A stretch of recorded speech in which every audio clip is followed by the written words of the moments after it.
Welcome back. Before we get started on our drum carding today, I wanted to do another installment of things you can make with your hand spun. If we can get Finn to not bite my feet. Finn, leave it. Yes, good boy. Good, leave it. So these are the second pair of hand spun knit socks I've ever made. I didn't start with my hand spun until maybe 10 years ago. This is a 2-ply. And the first 2 pairs of socks that I made as a 2-ply. So this was a slip stitch, kind of a faux cable here. And this was from a set. It was a good beginner set. It was called, how can they see what it's called if you're standing over top of my feet? Leave it. Yes, good boy, good, leave it. Good boy. And this is from Amy King. She had this wonderful idea when I used to do the Fiber of the Month Club with her. They were called duos, and what it was a semi-solid yarn plied with a yarn that had a hand-painted colorway that went through it. And that's where I learned how to do that subtle stripe that I like through the background so much. You'll notice that these do have a little bit of pilling on them, and that's because they're 2-ply, I think. And they're 10 years old, so really, all things considered, they've worn really well. And that's it. So, love these socks. I've been wearing them forever, and the heel is not worn out at all, in fact. I've worn these in in tennis shoes and boots, and so they've worn pretty well. Can you knit a sock with 2-ply? Yes, you sure can. It might have a little bit more wear. It might show a little bit more wear depending on how sturdily you spin the yarn. I only have 2 pairs that I've ever made that have 2-ply yarn, and they're both still hanging in there. The other one maybe is a slight bit more worn than this one. So let's get back to our... Okay, let's get back to our activity for today. And maybe Finn will go for a walk before we start. Huh, Finny Finn? Here, you want to say hi? Say hi? Say hi. Yes, you're very cute. Hi, welcome back. I'm Kirsten from JK Fiber Arts. Today we are going to drum card some Mills ends.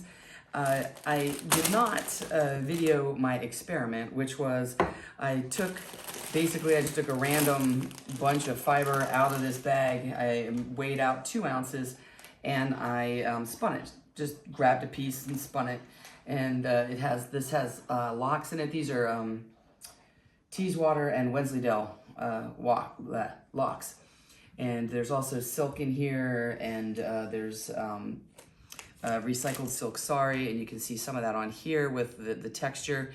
And so I made this single, and it is moderately textured, and I tried to sort of throw in the more textured bits distributed throughout. And I didn't want to ply this on itself, but what I thought I would do is spin a smooth single to go with this. So I'm gonna try to actually avoid all of the tweedy bits. I know it sounds like something I would never say, but I still will put the locks on here and stuff. Here's one of the locks I'd already opened. And then we'll put this on here, and I'm gonna try to homogenize this just a bit, not too much, but enough that it mutes it down just a little bit, and then I'm gonna apply it with the single that I've already done. What I'm gonna do is zero out my scale here, and I'm just gonna grab the smooth stuff. I'm just gonna throw it in until I get up to a couple of ounces. That way I'll have 4 ounces to ply. This is Mills ends that I got from Lotus Flower Designs, and I love this. I did another bag, and then I still have Holiday that I want to get done. That's the name of her blend. She kettle dyed all these Mills ends, and they're really nice. So I'm just opening these up a little bit by hand. It'd be better if I had a flicker brush, but I am too lazy to go get it. It's in the basement. Ooh, I like the white in here. Let's put some of this in. I like that. The tools that I like to use, I have an Ashford drum carder. This is a standard size Ashford drum carder. I have it set up on a 4-to-1 ratio. This is called a doffer, and that goes at the end when you're taking the bat off. Actually, I haven't done any dizzing in a while. Maybe I'll dizz this off into roving. We'll see how I feel when we get there. This is a burnishing brush from Cleanse & Cleanse. This is actually a hairbrush cleaner that I got from Amazon. I got this idea from Mary Egbert at Camash Fiber Arts. She uses that for her drum carder. As well as this is a porcupine quill, also got at Amazon in a 3-pack. And that comes through the tines on here if you get something caught in here, or like a little, on your liquoran, a little, like a silk sari bit, you know, a little tweedy bit, and it's very good at just getting out that one little bit. And this stuff will not damage the carding cloth. I am going to engage my packer brush here.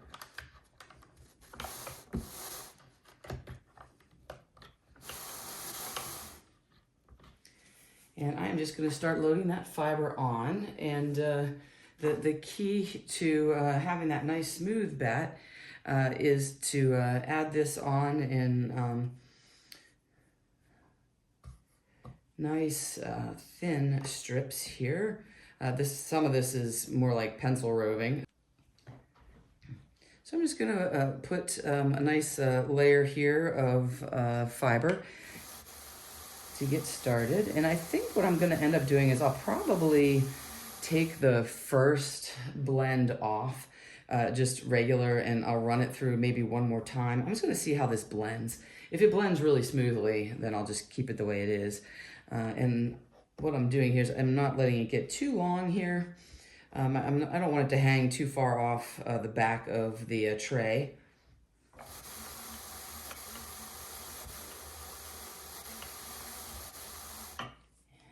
Make sure I just kind of grab what I believe to be a random sampling here. Oh, this feels really nice. I hope this is not gonna break on my standard TPI drum carder here and nep up. Well, we'll find out here pretty soon.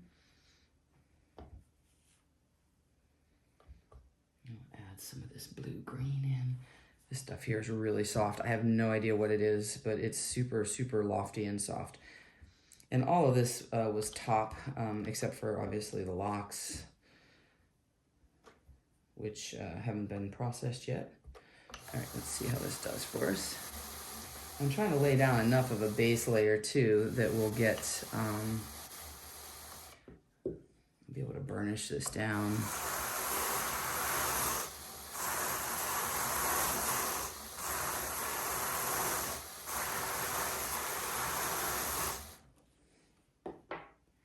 I'm just gonna keep on adding.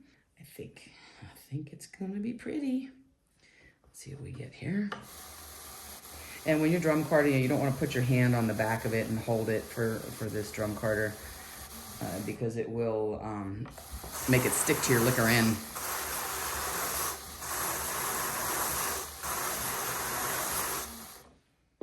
Oh, I think Finny's coming back from his walk.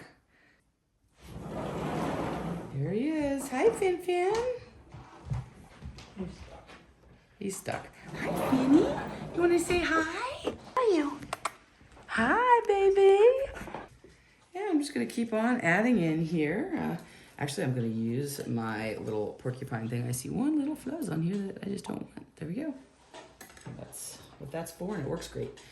So now I'm going to just continue adding this on, and every so often using my packer brush. And we'll see how good of a color blend we get and if I like what I see.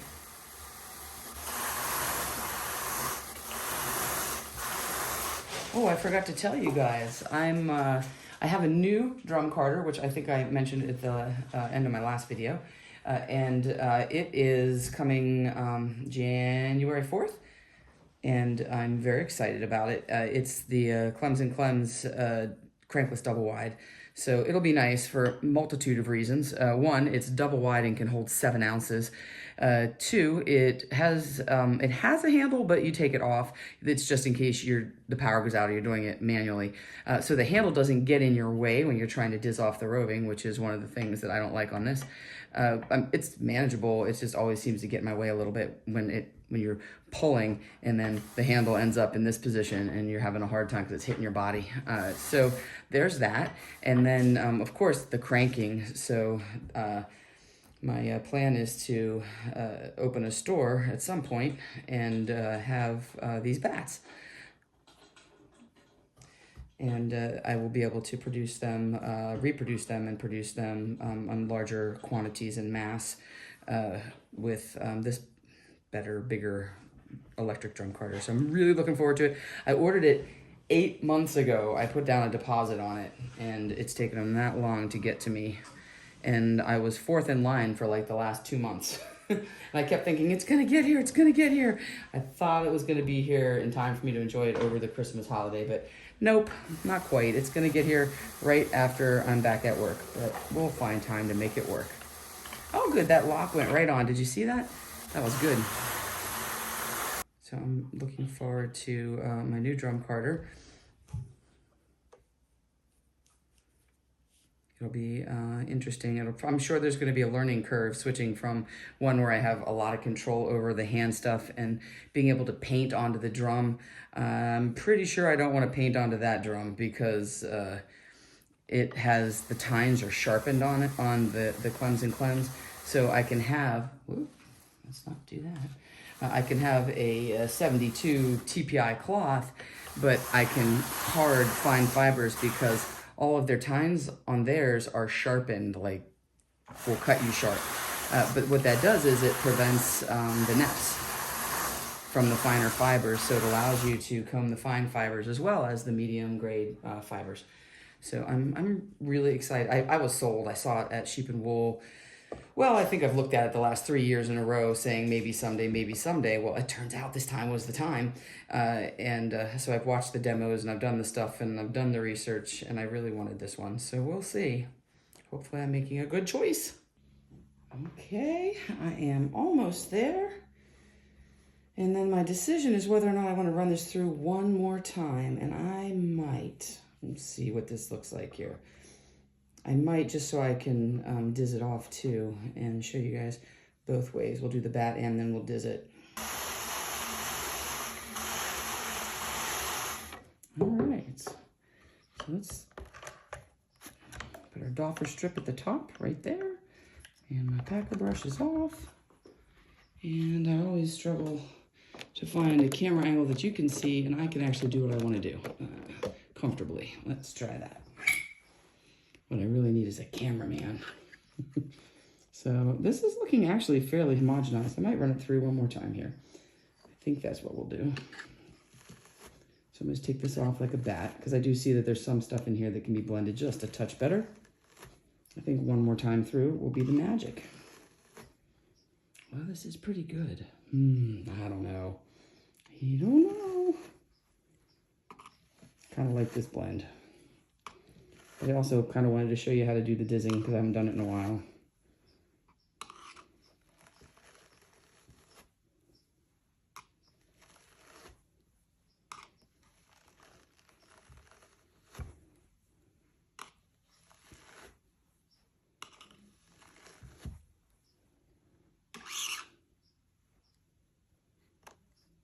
Okay, so we're making sure that we have all of the fibers separated and completely separate here.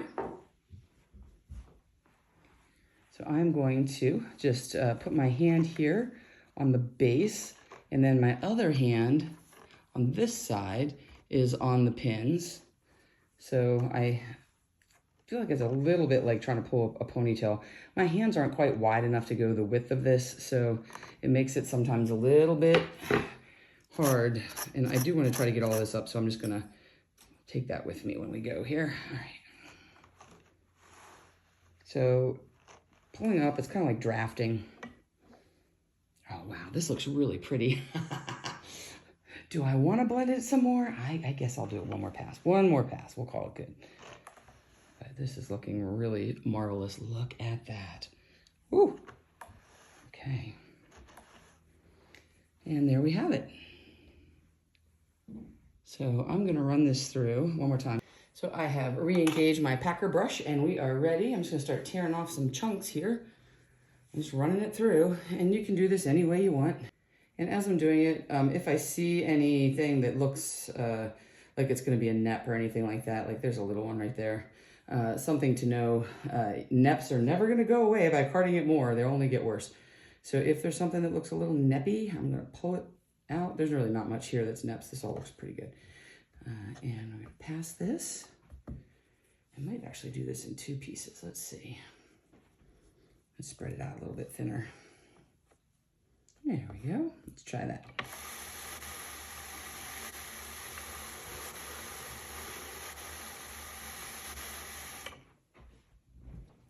Here is the final pass, and then we will diz this off of here.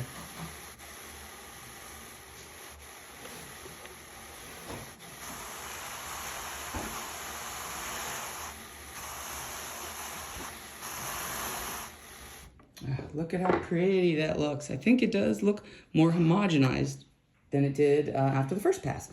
So I think this is gonna be plenty enough. So I'm gonna loosen up my packer brush. We're gonna rotate so the doffer strip is at the top.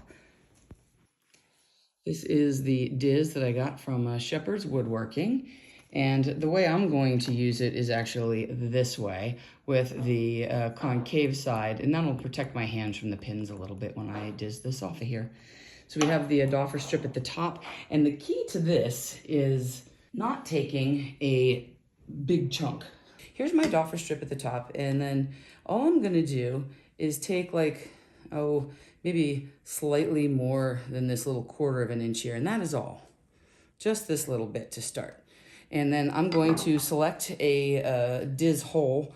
I think I'm either gonna use this one or this one. I'm not sure. It's a new one to me, so I don't know which hole I like. On my old one, I know exactly every time what I want.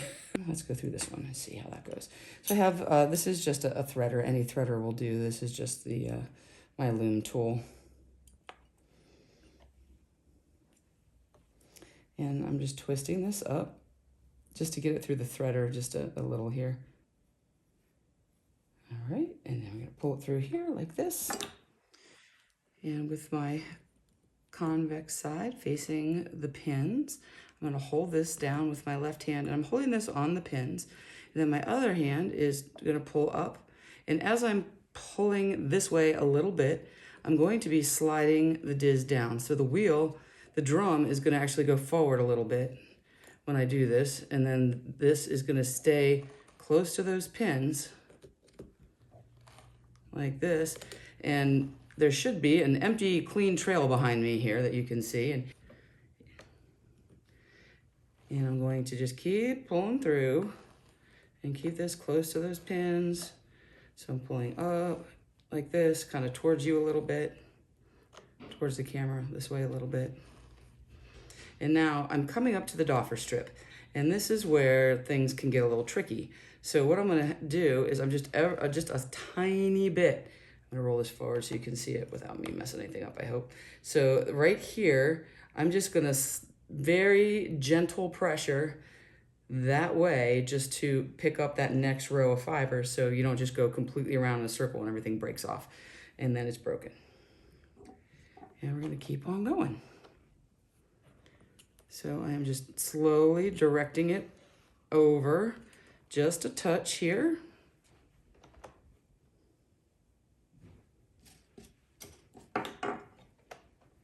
Make sure I don't have anything to snag my lovely fiber on.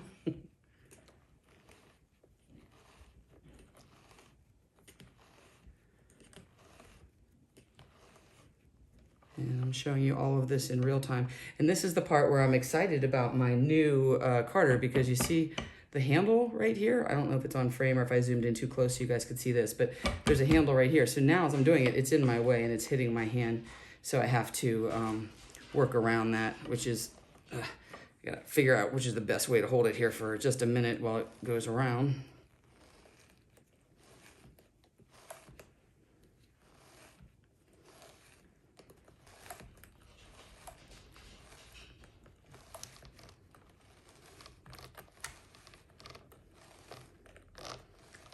And again, I just exert a tiny bit of pressure over as I come to this doffer strip. And I'm just gonna keep it on here. Maybe I'll try to do this on a time lapse so it won't be so much like watching grass grow.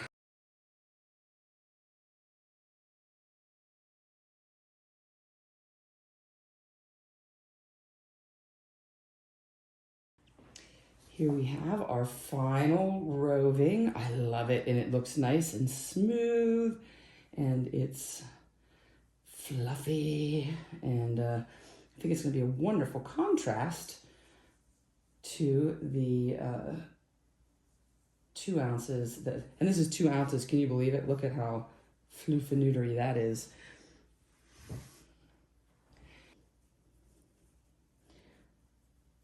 And we'll just keep doing this. Chain it up. And there you have it, your beautiful chain of roving. Ta-da! There you have it. Oh dear. Hi, Finn. Oh dear. Oh no, no, no, not the wheel. Okay. Well, on that note, I need to go play with the dog. So I will see you guys next time. Until then, spin happy.